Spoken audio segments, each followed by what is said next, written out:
ছাড়াও জীবনেও অনেক সময় আমরা দেখেছি মহিলাদের কোনো জায়গায় যেটা খুব বেসিক রাইটস, মানে সাপোজ একজন মহিলার খুব খিদে পেয়েছে, বাড়ির একজন মহিলার খুব খিদে পেয়েছে, কিন্তু সবাইকে খাওয়ানোর পরে ফাইনালি তাকে সেটা যদি বিকেল 4টেও হয় বা 4:30তেও হয় তখনই তাকে খেতে হবে, কারণ তার আগে সবাইকে খাবারটা দিতে হবে তাকে। তার যত খিদে পাক না কেন তাকে কিন্তু সেই খিদেটাকে সংবরণ করে রাখতে হবে। তো এইগুলো তো এখনকার দিনে সমাজে এসে এই জিনিসগুলো যে আমাকে বলতে হচ্ছে, এটাও তো দুঃখের ব্যাপার।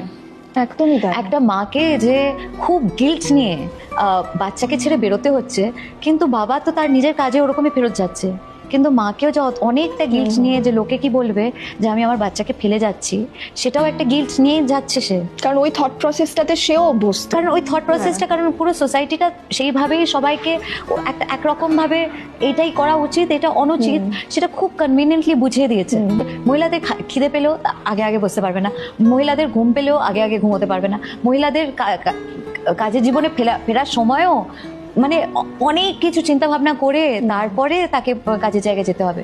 তো এই সব জিনিসটা কিন্তু এখনকার দিনে এসে যে আমাকে বলতে হচ্ছে, এটা বলাটাও আমার দুঃখের লাগছে।